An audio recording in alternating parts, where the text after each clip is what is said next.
Fora TV. The world is thinking.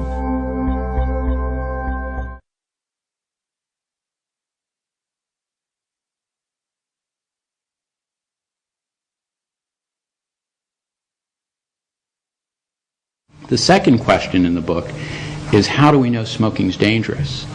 And it seems almost a crazy question to ask in 2007.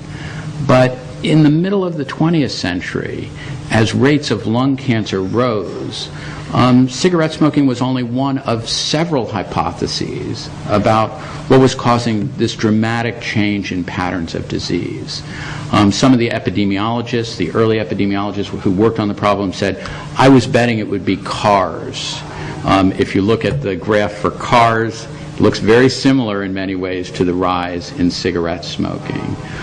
One of the epidemiologists said paved roads and asphalt, which puts a lot of toxins into the environment, said it was cars and paving roads, not cigarettes. And even though there was always a lot of concern about smoking and health, the strategies, the scientific strategies for running that to ground are, in my mind, one of the great accomplishments of mid-20th century medicine and science. And it involved really creative thinking. It was around a time when people were starting to do randomized clinical trials, and they realized that you couldn't divide up a group of kids, half of whom you would say, you become smokers, and half of whom you would say, you cannot be a smoker, and follow them forward the way we would if we were randomizing a trial.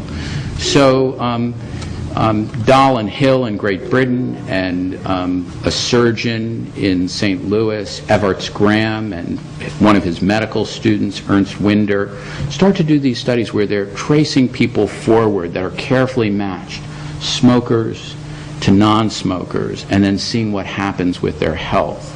And it's really the basis today for what we would call evidence-based medicine.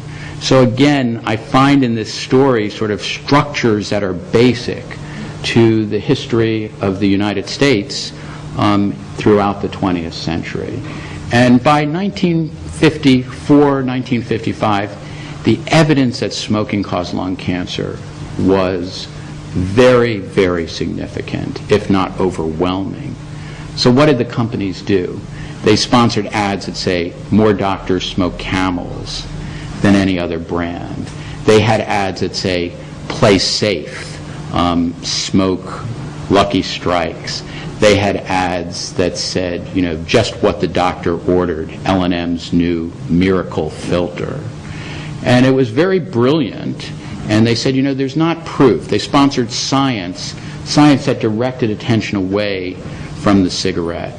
And so I also find in this history the origins of our scientific disinformation campaigns and the way of manipulating science. And in many ways, the industry developed the most significant attack on the normal workings of science that I think we've probably seen in the 20th century.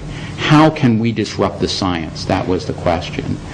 On the one hand, they were telling the public there is no proof, but we have filters. On the other hand, I found, and now we have many documents about what the industry knew and when it knew it, and this is really what I testified in the trial about. I found one document, R.J. Reynolds, 1953, and it's by a scientist named Claude Teague. And he says, we've been experimenting with the pH of filters, and it turns out by varying the pH, we can make filters turn any color. And he said, we found with focus groups that if we make the filters turn yellow or brown, people are convinced that they're more effective. Unfortunately, we have no way of removing the known carcinogens, but we believe this discovery of pH in filters will be an important marketing tool. 1953. So, and literally, there are hundreds and hundreds of incriminating documents from the industry, laboratories, and scientists during the same period that they're writing to doctors saying, make up your own mind. This is really a clinical issue. Some patients perhaps should be told to switch to our brand.